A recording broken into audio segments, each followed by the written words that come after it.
नाही, आमची परिस्थिती खूपच हलाखीची होती. मला 5 बहिणी आणि पहिली नाटक बाईच्या चिड्यात आणि सरपंच कोड्यात. तिथं मला नाटकाची संधी मिळाली. विनोदवीर म्हणून लोक तुम्हाला ओळखू लागले, तर हे कधीपासून झाले? तर माझी ओळखी तिलकजी देवडीकर, उत्कृष्ट नालवादक, म्हणजे तो देवडीकर घराण्याच नाटकांसाठी समर्पित हो. तर त्यांनी गावात माझा रोल बघितला होता. म्हणजे तालमीला गेलो तर ते मला उभे होऊ देत नव्हते. नाटकाला गेलो आणि असं रोल मी तो केला आणि तो रोल म्हणजे नाव्याचाच होता. मी नावी आणि रोलही नाव्याचाच होता. त्यातला एखादा किस्सा कधी कधी कसं होते, एखादा आपण करायला जातो आणि नवीनच होऊन जातो. तिथं आम्ही डायलॉग बोलले होते, ज्ञानेश्वरीबाई कापकेटे वगैरे होत्या आणि त्यांनी अचानक डायलॉग घेतला होते. तर तिथं चांगली आमची कॉमेडी घडली होती आणि आम्ही नाटकातला विसरून हसायला लागलो होतो. कुणीतरी तुम्हाला प्रेक्षकांकडून असं नाव मिळालेलं आहे? आवाज मी आतमधूनच पहिली एंट्री आहे माझी, कोण आलाय म्हणून. तर लोकच बोलून आता संपत आला रे म्हणून. संपतची भूमिका हो. ही अविस्मरणीय झाली. अविस्मरणीय झालेली आहे. कुठला एखादा डायलॉग तेच लग्न कोणाचा होता, संपतच्या पोरीचा, ह्याच्या बहिणी एवढाले गुलाबजामुन. तुम्ही कधी कधी तर माझ्यासोबत असं घडलंय का ते अजित संपत कुठे गेला भाऊ, मी चोपवला. तर ते मला तुम्ही नाही जे तुमचे ते दुसरे संपत, अरे 5 मिनिटं सुद्धा नाही. मी वेळेच्या 5 मिनिटं अगोदरच माझ्या प्रेसमध्ये थांबलो. मालकाचा मला कुठे हा अजून फोन आलेला नाही. तो घडू शकते माझ्या घरच्या नसल्या तर भावाची पत्नी ही माझी साडीच आहे. त्या दोघे सख्या बहिणी आणि आम्ही दोघे सख्य भाऊ. माझा टिफिन आणि बॅग राईट टाइम मला मिळतो. 400 रुपये दिले पहिला मानदार माझा. एक अंबादास कांबळी साहेबांचं त्यावेळेस खूप नाव होतं, सापडलं होतं त्यांचं. ही झाडीपट्टी आता खूप काय टिकणार लागले त्याच्या नावात ते संपेल. अरे संपेल नाही, तुम्ही संपत आला. तुम्ही संपलात म्हणजे झाडीपट्टी संपली का? म्हणजे आमचा सांस्कृतिक वारसा आहे ना त्याच्यावर. झाडीपट्टी कशी संपणार? काय बदल करायला पाहिजे झाडीपट्टी, त्यामुळे झाडीपट्टी आणखी पुढे वेळेत चालू आणि वेळेत बंद झालं. तर भाषणं चालू झालं की रोप लावतात, मग ते उठून जातात आणि तो सर्वांचा मान आमच्याकडे येतो. मग ही संपत्ती भूमिका साकारला. हो की ज्यामुळे एक वेगळी कलाटणी तुमच्या करिअरला मिळाली. सोशल मीडियाचा सर्वांच्या म्हणजे झाडीपट्टीमध्ये जी ओळख होती हो. ही संपूर्ण महाराष्ट्रात देण्याचं काम झाडीपट्टीनं आणि त्या संपतमुळेच मला महाराष्ट्र सरकारचा पुरस्कार. बरीचशी झाडीपट्टी लाईट बहुत नाटकांचे असे डेव्हलप झाले आहेत तिकडे. झाडीपट्टीला आता वेगळं एखादं रंगमंच व्हायचं ते आम्हाला बोलतात. दरवर्षी सँक्शन झाला म्हणतात, पण तिथं काही होत नाही. हो, 1 करोड सँक्शन झाले, 2 नगर परिषद जागा. आता मला जो पुरस्कार मिळाला आहे पण तिथं 25 ते 24 कॉलम आहेत. जसं भजन, कीर्तन, तमाशा, ते वेगवेगळं कालम. तसं झाडीपट्टीचा विशिष्ट कालम. ही झाडीपट्टीमध्ये तुमचा आवडता अभिनेता कोण? देवेंद्र दोळके सर माझे आवडते कलावंत आहेत. दुसरा प्रश्न आहे सर, आवडती अभिनेत्री? आणि सबानाबाईची प्रत्येक भूमिका ही ती जिवंत करते. त्या म्हणून मला सबाना खानताईचं नाही का खूप आवडतं. तुमचा आवडता पदार्थ काय? चाय. चाय. तर असा तुमचा आवडता गाव एखादा? तसेही गाव नवे गाव बांधव कवठा गाव आहे. कवठा. तसे त्या गावात गेल्यावर असं आम्हाला वाटत नाही का आम्ही दुसऱ्या गावात गेलो. पूर्ण ट्रॅव्हल्स आमच्या घरी खाली केले होते. तो आम्हाला दुधराम कावडेच्या घरी जात आहे. महाराष्ट्र सरकारचा याच वर्षी मिळाला, अखिल भारतीय नाट्य परिषदेचा याच वर्षी मिळाला, झाडीपट्टी उत्कृष्ट कॉमेडी याच वर्षी मिळाला. म्हणजे हा 2025 साल हा माझ्यासाठी खूप महत्वाचा आणि आठवणीचा काळ.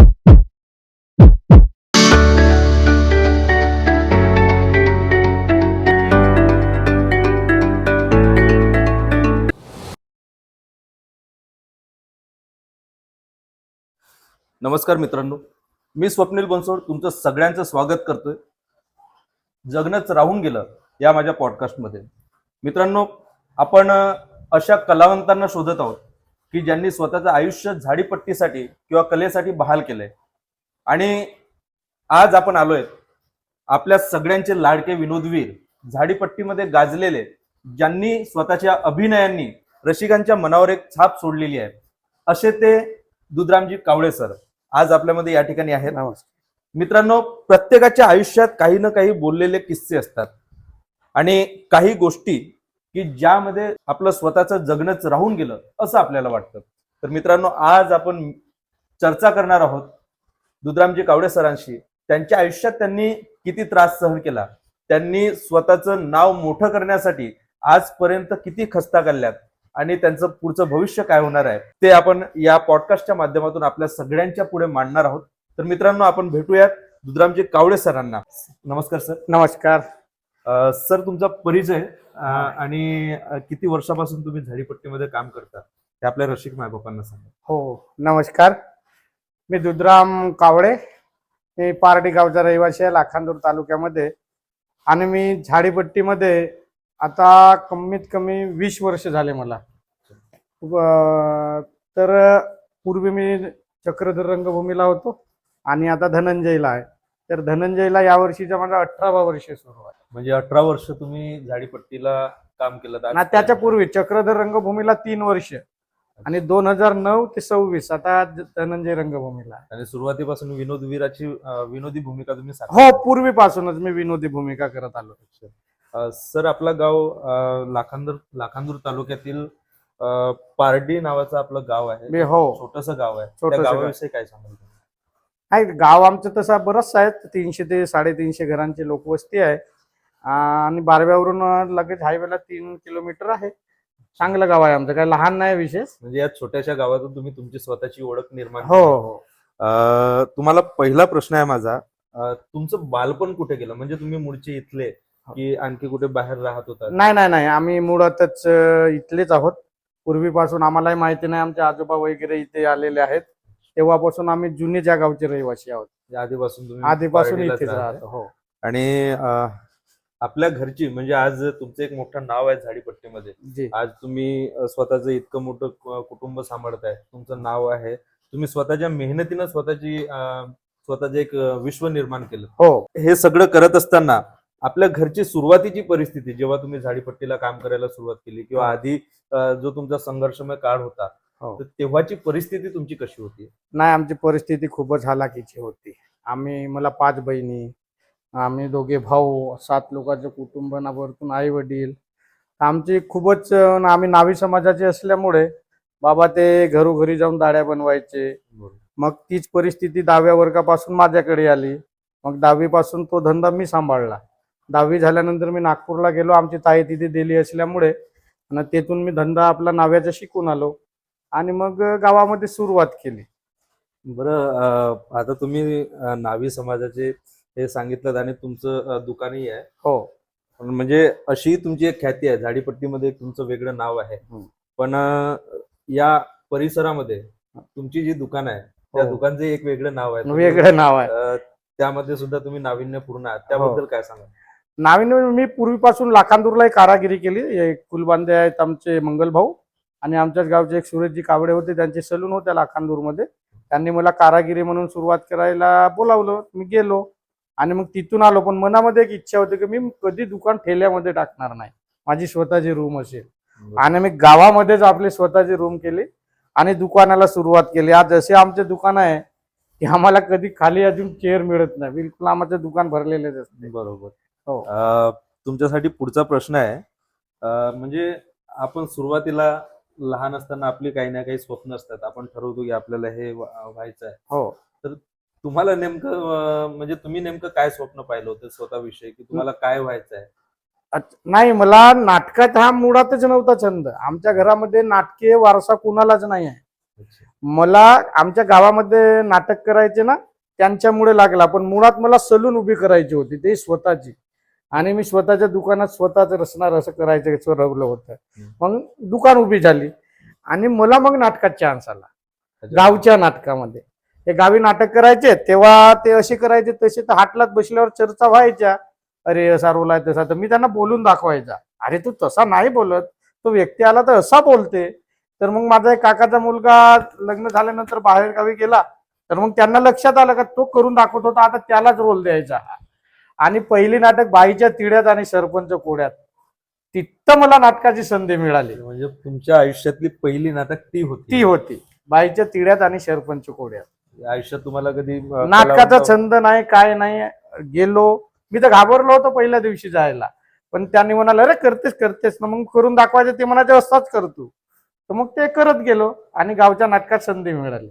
म्हणजे मित्रांनो, बरेच कलावंत ज्यांनी सुरुवात स्वतःच्या गावापासून केलेली आहे, कुणी शाळेपासून केलेली आहे, हो. कुणी कॉलेजमधून प्रेरणा घेतलेली आहे.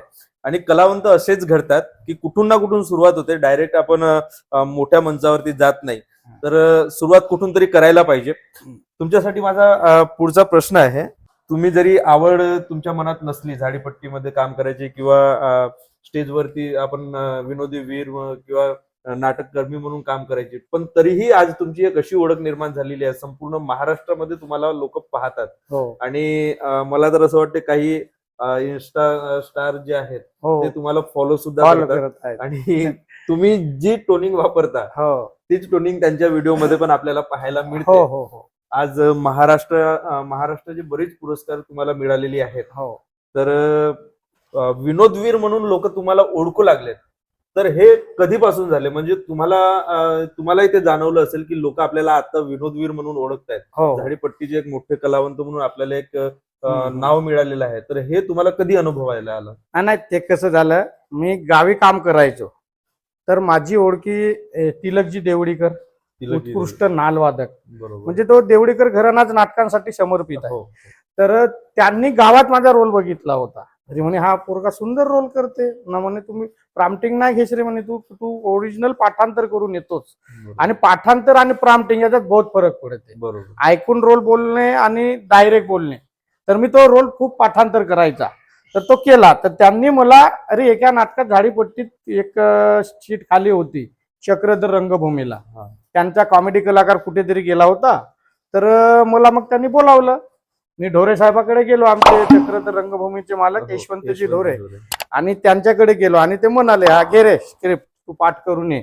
तर जेव्हा मी पाठांतर करून गेलो, तर 2-3 दिवस तालमीला गेलो, तर ते मला उभेच होऊ देत नव्हते. म्हणजे त्यांना वाटायचं ना, तू एका नाटकाला आलास, तू दुरून पहा बा, मग जा. पण मी तसाही करायला गेलो 1-2दा. मग नाटकाचे दिवस आला, नाटकाला गेलो आणि असं रोल मी तो केला. आणि तो रोल म्हणजे नाव्याचाच होता. मी नावी आणि रोलही नाव्याचाच होता. अच्छा. तर त्यांनी मला तो रोल केला. मी अढ्याळला होती नाटक, मंडई निमित्त असतो तिथं दिवाळीच्या दुसऱ्याच दिवशी. हा. त्या अड्याळपासून माझी झाली झाडीपट्टीमध्ये आगमन. मी रोल सुंदर केला. मग मला त्यांनी बोलावलं, तर मग मी डबल गेलो पुन्हा. तर त्या वर्षी मी 40 नाटकामध्ये ढोरे साहेबांच्या काम केलं, पहिल्याच वर्षी. पहिल्याच वर्षी. तुम्ही करायला एक नाटक गेले होते, हो. पण तुमचं रोल पण पाहून त्यांनी मला कंटिन्यू केलं. कंटिन्यू केलं. म्हणजे त्यांचा तो कॉमेडी कलाकार दुसऱ्या दिवशी होता, त्यानं त्या लायकीचा रोल केला नाही. अरे म्हणे त्याच पोराला बोलवा, लेखकाची डिमांड होती अशोक उदासींची. अरे म्हणे तो रोल करायचा असेल तर त्याच पोराला बोलवा म्हणून. म्हणजे तुम्ही तुमची पहिली विनोदवीर म्हणून छाप तिथे सोडली होती. तिथे सोडले आणि होते. त्यानंतर मग तुमच्या प्रवासाला सुरुवात झाली. वा.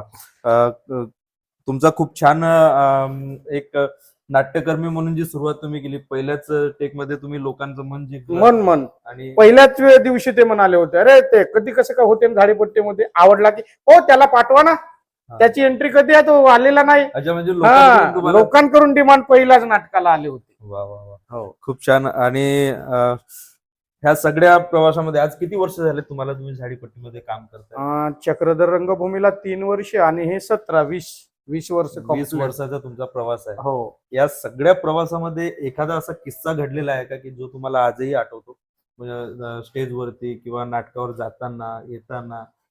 हा, असे बरेचसे किस्से आहेत. त्यातला एखादा किस्सा तुम्ही आमच्या प्रेक्षकांना कधी कधी सांगा. कसं होते, एखादा आपण करायला जातो आणि नवीनच होऊन जाते. तर एक गाव होता, आता गाव आठवत नाही, तिथं आम्ही डायलॉग बोलले होते. ज्ञानेश्वरीबाई कापगते वगैरे होत्या आणि त्यांनी अचानक डायलॉग घेतला होती. तर तिथं चांगली आमची कॉमेडी घडली होती ना, आम्ही नाटकातला विसरून हसायला लागलो होतो.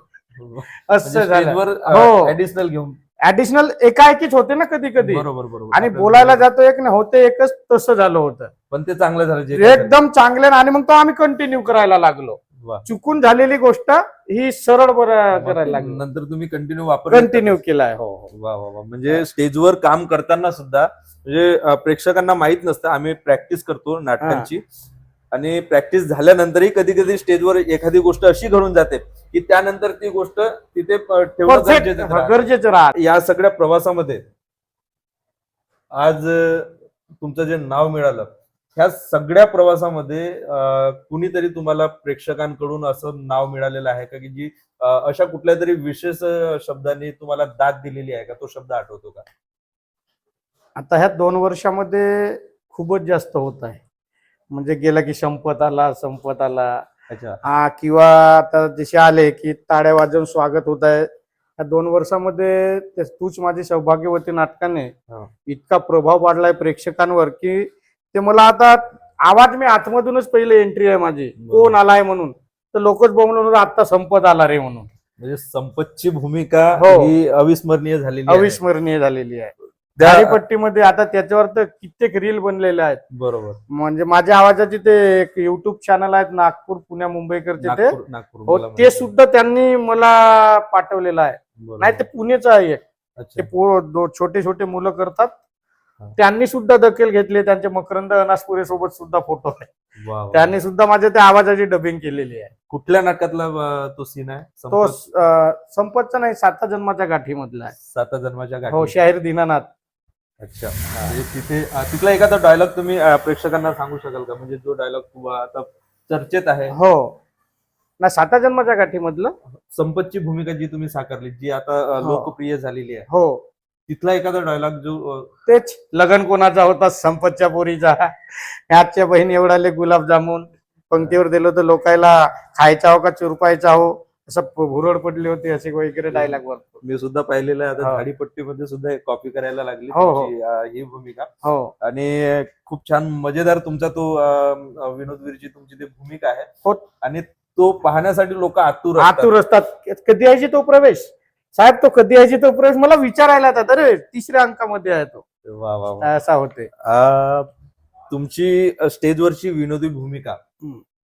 आणि लोकांमध्ये वावरताना तुम्हाला एक जी ओळख मिळालेली आहे की विनोदवीर म्हणून, हो, तर स्टेजवर आणि घरी तुम्ही घरी कसे असता आणि स्टेजवर कसे असता? म्हणजे विनोदवीर म्हणून आपली जी ओळख हो, आहे, हो, तर हो. घरी सुद्धा तुम्ही तसेच आहात का? नाही घरी जनरल तसेच वावरताना- असतो आम्ही. पण कसं होते, घरचीला तेवढा भाव नाही वाटत ना, रोज बघते तर असं होते. घरच्याची घरी थोडसा कमीच वाटते, घरकी मुलगी दाल बराबर असं होते. पण बाकी गेलं की मला ओळखत नाही. म्हणजे मी गेटअप मध्ये असतो, धोतरच्या, टोपी, मिशी. तर मी कधी कधी तर माझ्यासोबत असं घडलंय की ते अजी संपत कुठे गेला भाऊ, मीच हो बोला. तर ते मला तुम्ही नाही जे तुमचे ते दुसरे संपत, अरे मीच हो, तरी वापस जात होते. मग ते पुन्हा आणत होते त्यांना, अरे हाच आहे तो संपत. मी जेव्हा बोलून दाखवायचा डायलॉग तेव्हा ओळखतात. म्हणजे तुम्ही गेटअप मध्ये हो. जेव्हा येतात तेव्हा तुम्हाला लोक ओळखतात. कधी कधी असं होतं की लोक गेटअप नसला की ओळखत ओळखतही नाही कोणी. वा वा वा. म्हणजे तुमची ती भूमिका तुम्ही भूमिका, अजरामर करून हो. ठेवलेली आहे असं म्हणायला हरकत नाही. आणि आता ही सगळी जी तुमची जर्नी आहे, हो. तुम्ही जे यश मिळवलं, तुम्ही स्वतःचं जे एक विश्व निर्माण केलं, यामध्ये आपल्या घरातील लोकांचा, कारण कित्येकदा असं होतंय की प्रेक्षकांची कितीही आपल्याला दाद मिळू दे, बिलकुल. लोकांनी आपल्याला कितीही चांगलं म्हटलं हम्म. तरी आपल्या जवळच्या माणसांनी आपलं भरभरून कौतुक करावं ही अपेक्षा असते. बिलकुल बिलकुल. तर आपल्या घरच्यांचा, तुमच्या घरच्यांचा तुम्हाला कसा पाठिंबा लाभला किंवा सहकार्य कसं लाभलं? बिलकुल त्याबद्दल बिलकुल. थोडं सांगा. हा त्यांच्याच यशामुळे मी इथपर्यंत जाऊ शकलो. आताच मी सांगितलं की आमची सलूनची दुकान कधी चेअर खाली मिळत नाही, बरोबर. कारण दुरून दुरून लोक आमच्याकडे शेविंग करायला येतात. तर माझा भाऊ आहे लहान, तर तो मला जास्त वेळ झाला की भाऊ झोपून जा, तुला नाटकाला निघायचं आहे. पत्नी कधी पत्नी घरी नसली, आमची शेती आमच्याकडे 7-8 एकर असल्यामुळे बरोबर. तर शेती मजूर न्यावे लागतात ना, हो. तर ती तिकडे असते. तर मी आईला सांगून ठेवतो, आजपर्यंत 20 वर्षामध्ये मी 5 मिनिटं माझ्या गाडीसाठी लेट नाही झालो. 5 मिनिटं सुद्धा नाही. मी वेळेच्या 5 मिनिटं अगोदरच माझ्या प्रेसमध्ये पोहोचतो. मालकाचा मला कुठे हा अजून फोन आलेला नाहीये, असं झालेलंच नाही. परफेक्ट तो घडू शकते माझ्या घरच्यांमुळे. माझ्या आईला जर मी सांगितलं, आई मला 5 वाजे जायचं आहे, आज 6ला गाड्या निघणार आहेत, माझी आई मला 4:30लाच उठवे. तो नाही उठवू शकलो मी, तिच्या हातनंतर माझा भाऊ यायचा, भाऊ मला उठवतो, दादा उठ दादा, तुला नाटकाला निघायचं आहे. पत्नी उठवते. ह्याही कुणी नसलं तर भावाची पत्नी ही माझी साडीच आहे. हो. त्या दोघे सख्या बहिणी, आम्ही दोघे सख्खे भाऊ. अरे वा. त्याच्यामुळे ते सुद्धा उठवा ना, त्यांची जायची वेळ झाली. माझा टिफिन आणि बॅग राईट टाइम मला मिळते त्या घरच्यांमुळे. मी घरच्यांमुळे जाऊ शकतो, येऊ शकतो, दुकानात काम करू शकतो, त्या माझ्या घरच्या फॅमिलीमुळे. डेली तुम्ही अपडाऊन करता वडसा? डेली अपडाऊन करतोय. 20 वर्षात कधीच मी थांबलेलो नाही. किती किलोमीटर आहे इथून वडसा? 32. म्हणजे आपल्या झाडीपट्टीचं जे माहेर घर आहे, म्हणजे जिथून प्रेस चालतात, जिथून कंपन्या चालतात, हो. जवळपास 100 ते 150 ग्रुप्स आता वडसामध्ये आहेत. एक बॉलिवूड नंतर झॉलिवूड असं म्हणायला काही हरकत नाही. जी आमची इंडस्ट्री आहे हा. तर तिथे ती जवळपास 32 किलोमीटर इथून यांच्या सरांच्या गावावरून वडसा आहे आणि रोज अपडाऊन करतात. रात्रभर जागायचं, त्यानंतर जिथे आपलं नाटक आहे तिथलं नाटक संपवून वडसाला यायचं आणि तिथून बाईकने मग परत गावाला घरी यायचं. यायचं. ही एक तारेवरची कसरत हो. सर आणि जितकेही कलावंत झाडीपट्टीमध्ये काम करतात ते संपूर्ण कलावंत या पद्धतीनं स्वतःचा कस काढतात आणि रसिकांसाठी सदैव तत्पर राहतात. तर बिलकुल. यासाठी खरंच टाळ्या वाजायला पाहिजे.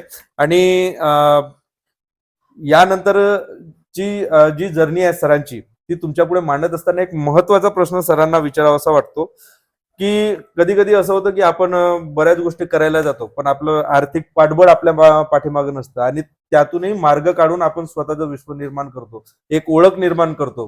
कारण परिस्थिती म्हणतात की सगळी सोंग करता येतात पण पैशाचं सोंग करता येत नाही. बिलकुल. आणि अशा याच्यातही झाडीपट्टीला कंटिन्यू काम करून आपण अपडाऊन करायचं. मग कधी सुरुवातीच्या काळात पैसे मिळाले नाही मिळाले, किती मिळत होते, ह्या सगळ्या गोष्टी आपण सरांकडून जाणून घेऊ. तर सर, सुरुवातीला जेव्हा तुम्ही काम केलं तेव्हा तुमचा पहिला पगार किंवा पहिला मानधन तुम्हाला किती? हो, मग ढोरे साहेबांनी अड्यारसाठी पहिल्या दिवशी मला त्यांनी मानधन दिले नाही पण मग तुला म्हणे काम आहे तू वडसाला ये, कारण त्यांना बोलवायचा होता ना वडसाला. बरोबर. त्याला पैसे दिले तर हा येणार नाही कदाचित. बरोबर. असं झालं तर पहिल्या दिवशी मला त्यांनी 2007-8 असेल कदाचित 400 रुपये दिले होते, पहिला मानधन माझा. तेव्हा इतरांचं मानधन काय होतं त्यावेळेला? नाही ते मला माहिती ना, मी मानधनासाठी गेलो ना, म्हणलं राहू द्या, एका नाटकासाठी बोलावलं मी तर नाही म्हणालो होतो. आपण म्हणजे तुम्हाला एक आतुरता होती काम करायची हो, आणि त्या उत्सुकतेपोटी तुम्ही गेलात. उत्सुकतेपोटी गेलो होतो आणि रोल जमला, त्याच्यामुळे त्यांनी मला शाबासकी दिली तर मी पैसे विसरून गेलो. बरोबर. मिळणार नाही मिळणार, मग तिथे गेल्यानंतर वडसाला बोलावलं होती, मग तिथं मी गेलो तर त्यांनी मला मग 400 रुपये हातामध्ये दिले. म्हणे त्या दिवशी तुम्ही काम केलं, चांगला केला, हे घ्या म्हणे तुमचं पहिलं. म्हणजे 400 दिले. खुशीने तुम्हाला 400 रुपये हो, मानधन दिलं. दिलं होतं. वा.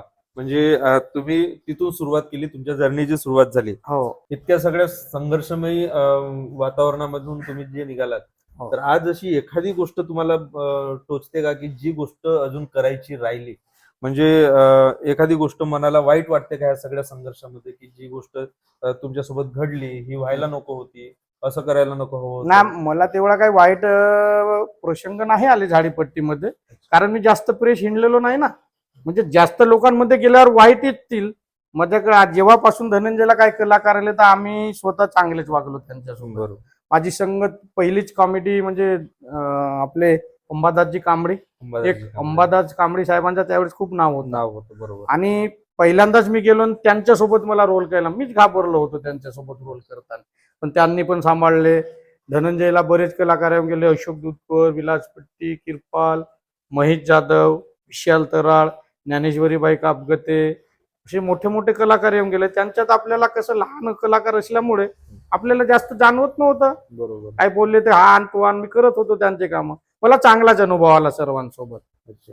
म्हणजे झाडीपट्टीतील सगळे जे कलावंत तुमच्या सोबत होते हो, त्या सगळ्यांनी तुम्हाला सहकार्य केलं. आणि आजही हे चित्र पाहायला मिळते की हा. जे नवीन कलाकार कसं आहे, आपण चांगले तर सर्व चांगले. बरोबर. आपण स्वतः चांगले राहू तर चांगली मिळणार. आपल्याला कधी दारू पाण्याचं व्यसन नाही, कोणा कायचं व्यसन नाही, काही नाही, तर आपल्याला कधी कसं वाईट प्रसंग आलेच नाही.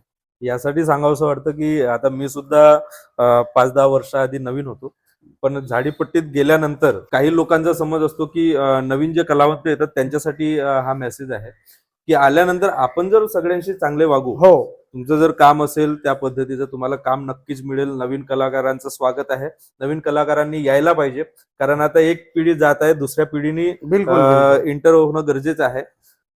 पण ह्या सगळ्या प्रवासामध्ये आपण लोकांशी कसे वागतो, कारण लोकांचं आपल्यावर भरभरून प्रेम आहे. लोक आपल्याला प्रेम देतात, तर आपणही रसिकांना तितकाच मान देणं गरजेचं आहे. पुन्हा एक प्रश्न विचारावासा वाटतो आपल्या झाडीपट्टीविषयी की झाडीपट्टी रंगभूमीचं भविष्य तुम्ही कशा स्वरूपात पाहता? म्हणजे काही लोकांचा समज असाही आहे की झाडीपट्टी आता खूप काळ टिकणार नाही.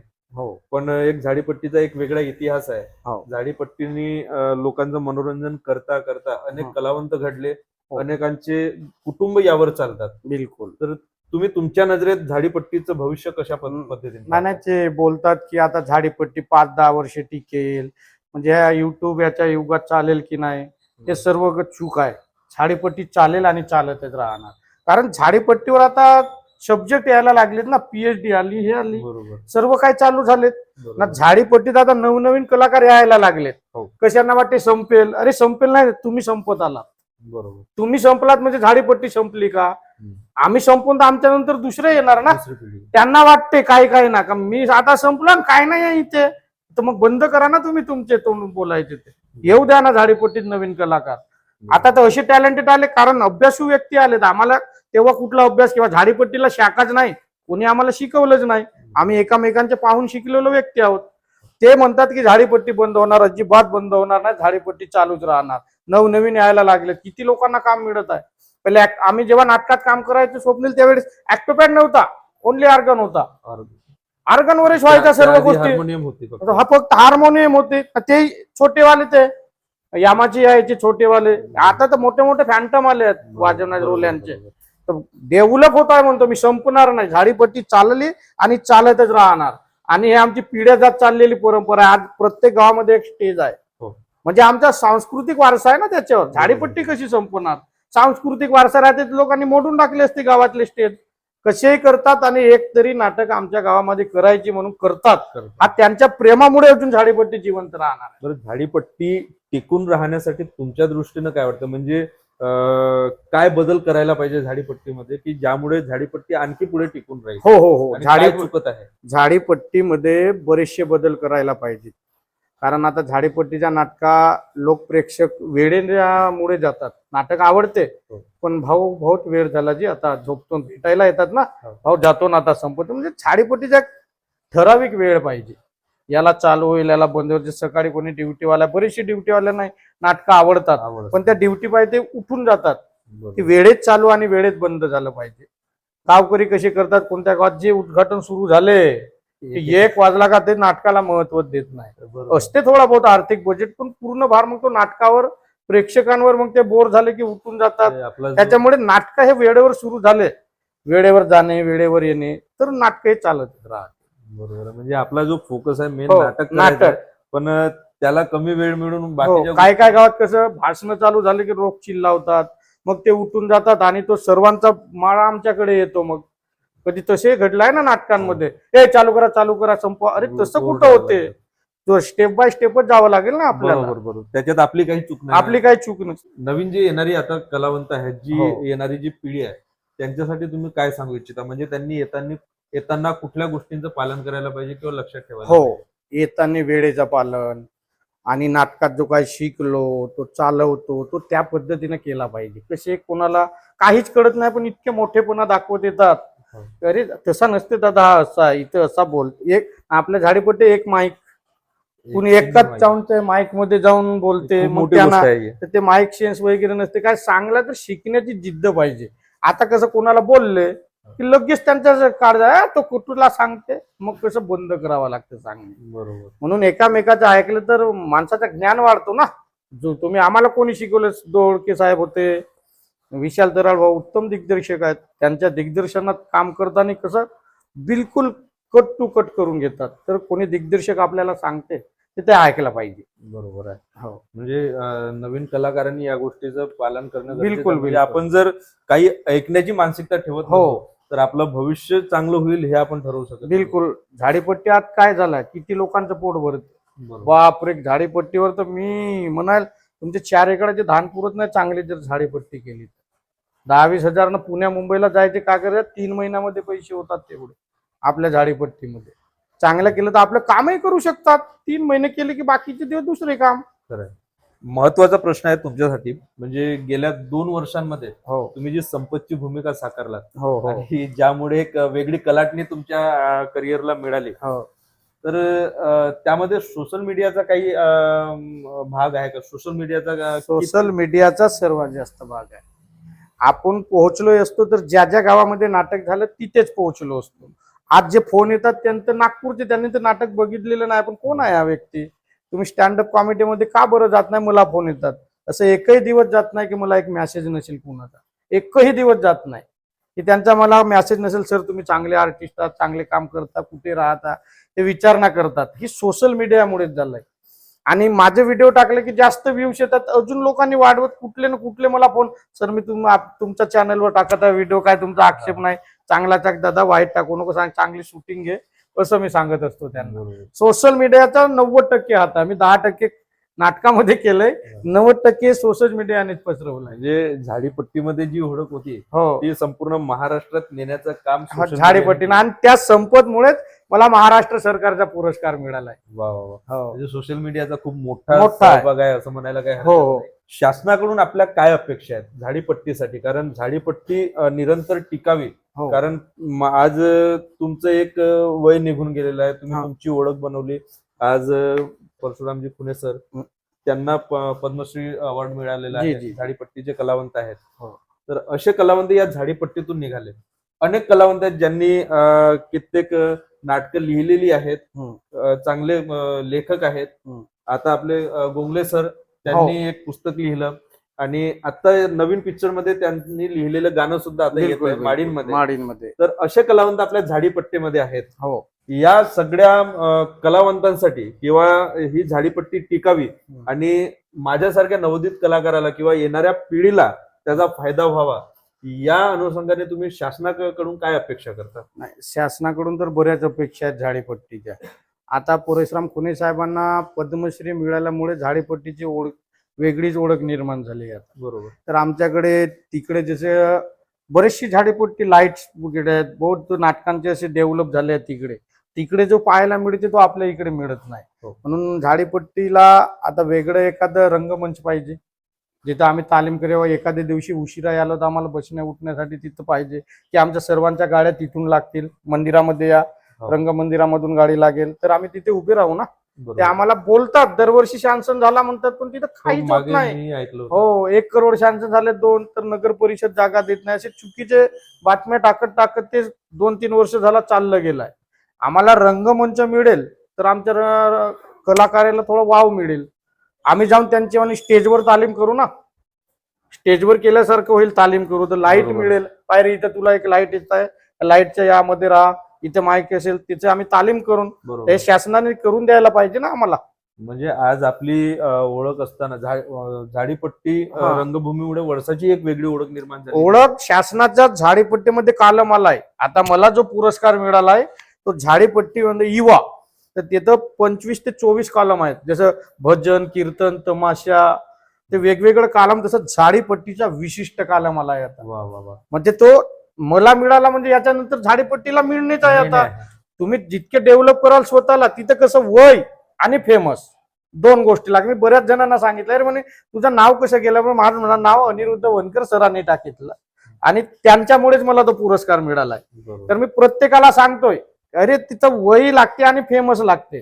तर ह्या युट्यूब जे मुलाखती होतात म्हणा, किंवा तुमचे चॅनल टाकतात, थोडे थोडे रील टाकतात, तर ते तिथं त्यांची दखल घेतली जाते सोशल मीडियाच्या माध्यमातून. हो, म्हणजे आपण म्हणू का मी जवान आहे, अरे पण तुझ्या पुढे झालेला आहेत ना झाडीपट्टीला, पण तू फेमस तिथं दिखता है वो बिकता है. बरोबर. अशा गोष्ट होते. तर तेच आम्हाला करायला पाहिजे इकडे झाडीपट्टीला. जोपर्यंत शासनाचा आता ते काय 4-5 हजार देतात, तिथे कमीत कमी त्या मानधनामध्ये वाढ व्हायला पाहिजे. काय चुकीचे लोक तिथं टाकतात, त्यांच्याकडे चुकीच्या लोकांकडून दाखले प्रमाण, हे आपलेच लोक देत आहेत ना, आपल्याच लोकांवर अन्याय करत आहेत. आता तर किती अपात्र ठरले गडचिरोलीचे. बरेच लोक ज्यांनी कधी स्टेज बघितलं नाही, त्यांच्याकडे दाखले आहेत, कुठून गेले ते. आता झाडीपट्टीमध्ये मोठं ते चालू आहे, कोणी दाखला देतो, मी मिळवून देतो तुला, असं चालू आहे. हे बंद व्हायला पाहिजे, आणि शासनाने ह्या गोष्टीकडे आम्हालाकडे लक्ष द्यायला पाहिजे. धन्यवाद. ही सरांच्या माध्यमातून संपूर्ण झाडीपट्टीची अर्थ हा शासनाकडे आहे, आणि शासनाने आमच्याकडे म्हणजे झाडीपट्टीच्या कलावंतांकडे आणि झाडीपट्टीकडे लक्ष द्यावं, इतकीच विनंती या व्हिडिओच्या माध्यमातून आम्ही करतोय. बरंच बोलणं सरांशी झालं. जे नवोदित कलावंत आता झाडीपट्टीमध्ये येऊ पाहतात, त्या सगळ्यांसाठी प्रेरणादायी असा हा पॉडकास्ट ठरेल असं मला वाटतं. कारण या सगळ्या संघर्षमय आयुष्यामध्ये त्यांनी कुठून सुरुवात केली, आजपर्यंत काय त्रास झाला, आणि आता सुद्धा ते कुठल्या गोष्टींवरती लक्ष देतात. बरं, त्यांचा संघर्ष इथेच थांबला का? कॉमेडीमध्ये त्यांचं नाव झालं, पण या ठिकाणी ते नाव झाल्यानंतर थांबलेत का, की आणखी काहीतरी नवीन देण्याचा प्रयत्न करतायत? ह्या सगळ्या गोष्टी आपण सरांकडून जाणून घेतल्या, काही जाणून घेणार आहोत. तर मित्रांनो, या सगळ्यातून तुम्हा सगळ्यांना बोध मिळेल. आता एक शेवटचा टप्पा आहे या कार्यक्रमाचा. या पॉडकास्टचा. आणि या शेवटच्या टप्प्यामध्ये आपण रॅपिड फायर हा गेम खेळणार आहोत. म्हणजे बऱ्याच पॉडकास्टमध्ये कार्यक्रमामध्ये आपण पाहतो रॅपिड फायर, आणि त्यामध्ये आपण काही प्रश्न सरांना विचारणार आहोत की झाडीपट्टीमध्ये जे कलावंत आहेत, मग ते विनोदवीर असो, नायक असो, खलनायक असो, त्यामध्ये त्यांच्या आवडीचा कोण किंवा कलावंत म्हणून त्यांना कोण, असे काही प्रश्न मी त्यांच्या पुढे मांडणार आहोत. तर सर, आपण रॅपिड फायरला सुरुवात करू. पहिला प्रश्न माझा असा आहे की झाडीपट्टीमध्ये तुमचा आवडता अभिनेता कोण? तसे आवडते कलावंत बरेच आहेत, त्यांच्याकडून मला शिकायला मिळालं. पण देवेंद्र दोडके सर माझे आवडते कलावंत आहेत. कुठे भेटले त्यांच्याकडून काहीतरी सांगतात, शिकण्याची उमेद असते, म्हणून माझे ते आवडते कलावंत आहेत. दोडके सर तशी झाडीपट्टीतील बऱ्याच कलावंतांचे हो. आवडते आहेत आणि त्यांच्याकडून खरंच बरंच काही शिकण्यासारखं आहे. हो. आता माझ्यासोबतही काही कलावंत होते हो. की ज्यांनी त्यांच्याकडून प्रेरणा घेतलेली आहे. हो. दुसरा प्रश्न आहे सर, आवडती अभिनेत्री? अभिनेत्री एक सांगता येणार नाही, कारण आम्ही तेव्हा झाडीपट्टीमध्ये आलो त्यावेळेस शबाना खान ताईचा अनुभव पाहण्यासारखा आहे. बाकी अभिनेत्र्या आल्या, बाकी झाले, पण शबानाबाईची प्रत्येक भूमिका ही ती जिवंत करते. त्या म्हणून मला शबाना खान ताईच्या नाही का खूप आवडतात. अच्छा, म्हणजे शबाना खानताई आवडती अभिनेत्री म्हणायला काही हरकत बिलकुल, नाही. बिलकुल. त्यानंतरचा प्रश्न आहे, आवडता विनोदी कलाकार? नाही, विनोदी कलावंत मी एक सांगू शकत नाही, कारण प्रत्येकामध्ये मला आवड आहे. प्रत्येकाच्या मी आता नाटकात पाहायला मिळत नाही, पण कधी मला रील पाहायला मिळते किंवा एका गावात नाटक असली तर अरे तिथं आमचे कलावंत, चला चला चला कॉमेडी बघू. म्हणून माझे झाडीपट्टीचे 2-4 चांगलेच आवडते कलावंत आहेत. त्यातला एखादं नाव तुम्ही सांगा. नाही, आपले डोंगरे सर आहेत. आता नवीन कलावंत आला जगदीश, चांगले ह्या करतात. आपले आत्माराम सर आहेत. वरतून ते काय जी त्यांचं नाव याला येते, तसे माझे आवडते एवढे आहेत झाडीपट्टीचे कलावंत. सगळे आवडते आहेत. हो. सगळ्यांकडून काही ना काय नाही काय शिकण्यासारखं शिकायला आहे. मिळते. कुणाकडे टायमिंग आहे तर कुणाकडे बोलण्याची कला आहे, तर कधी का कसं वाटते आपण चुकीचा तर बोललो का नाही, म्हणून ते माझे प्रत्येक कॉमेडी कलावंत आवडते आहेत. बरं, एक म्हणजे वैयक्तिक आयुष्यातला एक प्रश्न विचारतो साधा. हो. कारण तुम्ही आता झाडीपट्टीतील संपूर्ण रसिक मायबापांच्या हम्म. जवळचे आवडीचे कलावंत विनोदवीर झालेत हो. आणि सगळ्यांच्या मनामध्ये तुम्ही घर केलं. हो. तर त्यामुळे आपल्या रसिकांना ऐकायला आवडेल, तुमचा आवडता पदार्थ काय? चाय. चाय कुठे कधी एवढं चाय, मला आता शुगर निघायला लागली चायमुळे, पण चाय पिल्याशिवाय होत नाही. प्रेक्षकां झाडीपट्टीमध्ये गेलं की चाय, दादा चाय पिऊ, हो चाय पिऊ, नाही म्हणता येत नाही. नाही म्हणता येत नाही. मला कुठलाच म्हणजे लागलेला नाही, लागेल याचं मी पुढे काय सांगू शकत नाही. दुसरा व्यसन नाही लागेला अजून. बरोबर. दारू खर्र आहे आमच्या मुळातच नाही, आपण याच्यापासून कोशे दूर आहोत. बरोबर. पण चाय मात्र कुठलाही पितो, कोण्या मित्राकडे कुठे आणि चाय पिऊ, रात्रभर चहा पिणं हो गरजेचंच आहे. गरजेचंच आहे. आणि मंडळवाले आपल्याला प्रेमाने चहा पाजतात. चाय पाजतात. बरोबर. नंतरचा प्रश्न आहे, आपण आजपर्यंत कितीतरी गावं फिरली असतील. हो. नाटकांमध्ये काम करताना हम्म. शेकडो गावं झाली असतील.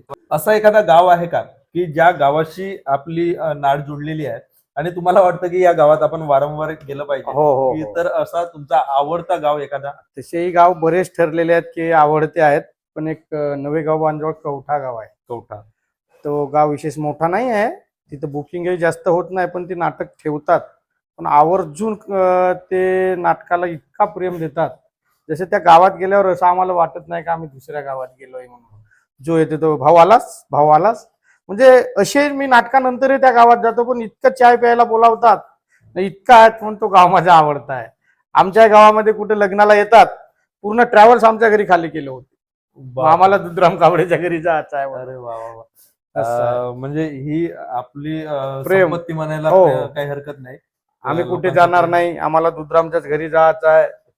पूर्ण आमच्या घरभर लोक आले होते. वा वा वा.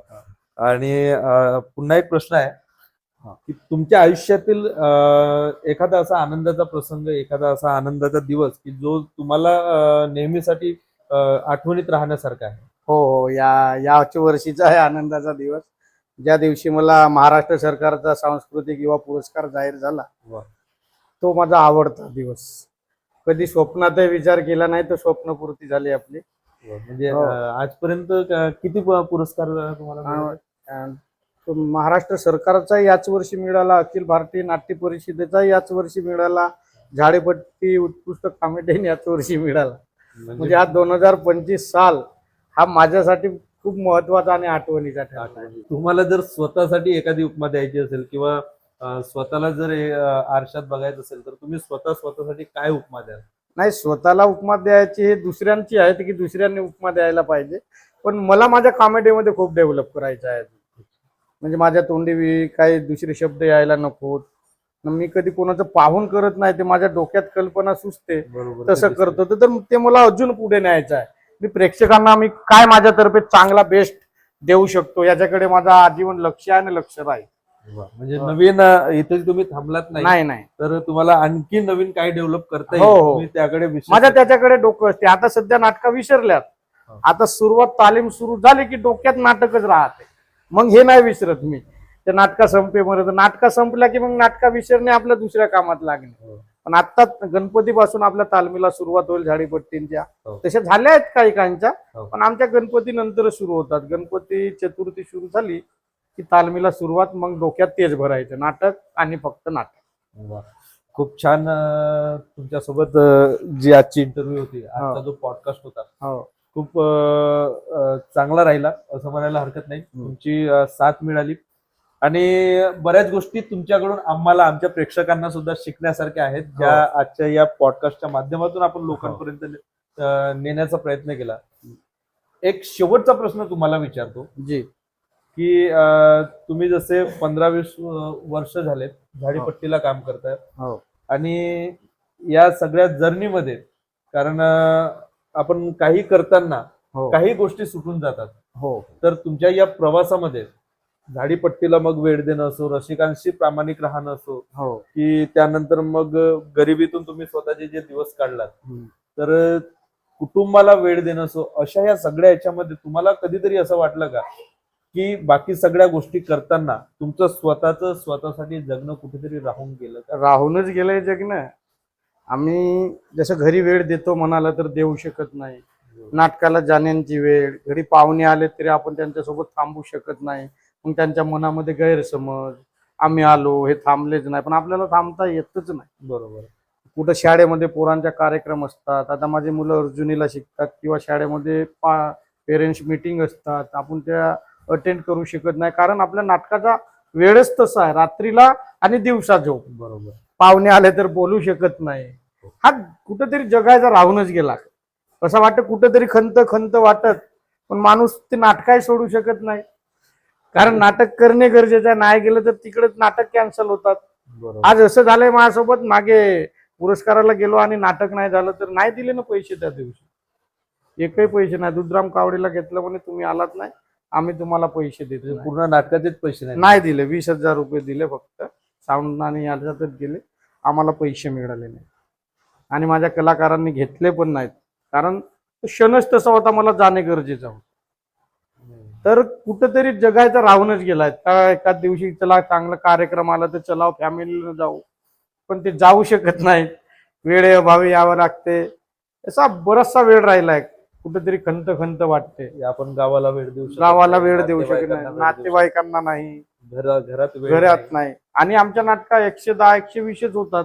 बाकीच्यांना मिळते 60-70 झालं तर, पण आपल्याला नाही जमत. जसं आज आहे कार्यक्रम, उद्याला नाटक नसेल तर अटेंड करू असंही होत नाही, कारण नाटका भरपूर असल्यामुळे दुसऱ्याचा नाटक पाहायची इच्छा राहते. गावाशेजारी कधी नाटक असतात, पण आपण त्या दिवशी घरी उपलब्ध राहत नाही ना. ती कुणाची एखादी नाटक आवडते, चला जाऊ. एखादी आपली अभिनेत्री आवडते. आता झाडीपट्टीची एक सांगितली, पण अशा 1000 अभिनेत्री आहेत, सुंदर रोल करतात. त्यांचा अभिनय पाहण्याची क्षमता ते कुठेतरी खंत राहूनच गेलेली आहे. म्हणजे कुठेतरी आपण प्रेक्षकांना झाडीपट्टी रंगभूमीला किंवा आपल्या परिवाराला न्याय देता आपलं स्वतःचं जगणं राहूनच गेलं, काय हरकत नाही. तर मित्रांनो, आपल्या कार्यक्रमाचा आजचा टायटलच हा आहे, की आपल्या पॉडकास्टचा टायटल आहे की जगणंच राहून गेलं. म्हणजे एखादा कलावंत जेव्हा झाडीपट्टीला न्याय देतो, आपल्या परिवाराला न्याय देण्याचा प्रयत्न करतो, त्या सगळ्या संघर्षमय आयुष्यात त्याचं स्वतःसाठीचं जगणं, त्याची स्वतःची स्वप्न, त्याच्या मनातील बऱ्याच इच्छा तिथेच राहून जातात.